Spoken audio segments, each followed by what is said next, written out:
Wait a minute now. It's a recession, but they're not telling us it's a recession?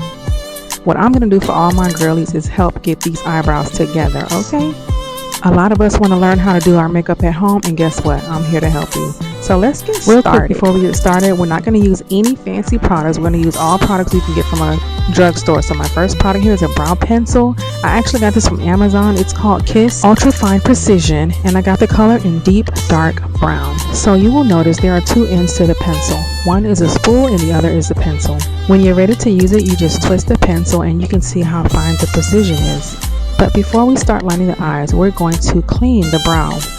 You want to clean the brow first to remove any hairs, any unwanted hairs along the hairline, so that you can have a nice clean look. In order to get the perfect brow, you need to lift the top side of the brow up in order to see all of the hairs clearly and get the perfect arch. So I'll remove any unwanted hairs from underneath, and then I'll shape it a little on the top just to give it like that arch.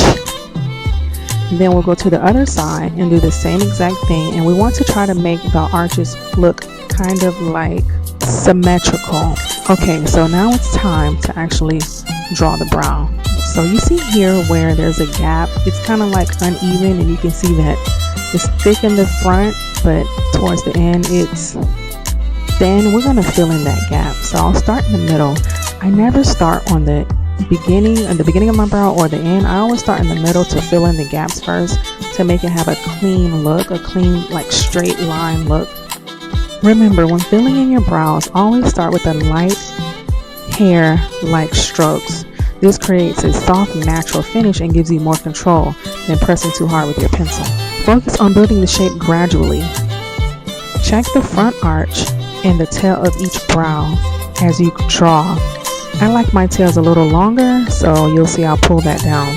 You'll see me shading in the end because we want it to have like a gradual gradient look. So I'll shade in the ending of the tail ending of my brow to give it that illusion. Now the front can be really, really tricky because some people like hair-like strokes and some people kind of just like a gradient look. I like either, so I will do one with like that gradient look, and then I'll show you the other with the hairline strokes. To get that gradient look, you'll see me taking the spool and kind of buffing out the beginning of the brow to give it that gradient look. This helps lighten up the beginning of the brow so that you can have that gradient look. Now we will head over to the other brow. Remember, the goal isn't to make them identical, but to create balance and a symmetry that enhances your natural features. So we will do the same method as we did to the last brow. We will line it up and make that even because it was uneven, so we want to give it the illusion that it is filled in. So we're filling it out and then we're going to shade it in. Remember, we want to make the tail end darker and the front of the brow light to give it that gradient effect. On this brow, we will try the brush strokes effect. For this effect, you're going to need a really, really sharp pencil. This pencil had gotten a little dull since I was using it, but remember, you need a sharp pencil to create this effect. So if you have a different kind of pencil and you have a pencil sharpener, make sure you sharpen it before you try to give it that brush stroke effect. Once you're happy with the shape, step back from the mirror and compare both eyes from a normal viewing distance. It's much easier to notice if one brow is sitting higher than the other. Once you finish filling in your brows, apply a small amount of concealer just underneath the brow. Today I'm using Tarte. You can grab this from Amazon as well. And I'll use a flat brush to apply the concealer. To blend the concealer, I will use a blending brush. This one is Eco Tools, and you can also get this from the pharmacy store like Walgreens, CVS, or even Amazon. The goal is to sharpen the lower edge of the brow without leaving a harsh line. So we're going to use that flat brush to line the underlining of the brow just to make it look really clean and crisp. I'm going to pull that product down towards the upper eyelid so that when I blend, it blends out smoothly. I won't line the whole brow because this is just an everyday brow look.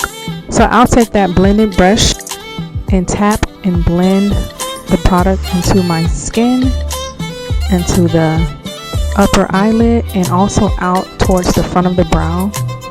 because I don't want to do too much, because sometimes when we do too much we end up looking like too much, you feel me? So we're not going to do too much, and we're not going to put too much concealer. We're going to keep it short, sweet, light, like a natural look.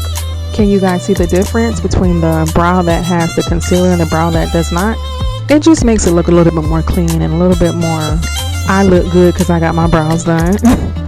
I'm blending a little bit more because I don't want there to be any patches. I really want it to blend in with my skin, so you want to keep blending because you don't want to really see any patch from the concealer to your actual skin color. Okay, she's cute. Hairdo, nails done, that's us. New car, paper tag. Okay, let me get back. Stop playing. You gotta be from Miami to know about Trina, okay? When you get your hair done and your nails done and your brows done, y'all can't tell us nothing. I will apply the same concept to the other eye because, again, we want them to look symmetrical as close as possible. Think of concealer as a tool to enhance the shape you've already created. Not to redraw your brows, but just enhance it. You want to blend it properly because it makes the brows appear more lifted and symmetrical and really professionally groomed when still looking natural. And I love a natural look. So we are done. I think I'm cute. You know what? No, I know I'm cute because everybody knows once your brows are laid, baby, and your hair is done, you really don't need anything else. But guess what? I think I'll need some lashes. So I think I'm gonna do a little tutorial on how to apply lashes. But so far, I love it. Let me know in the comments if you have any questions and we can do a little Q&A. Bye.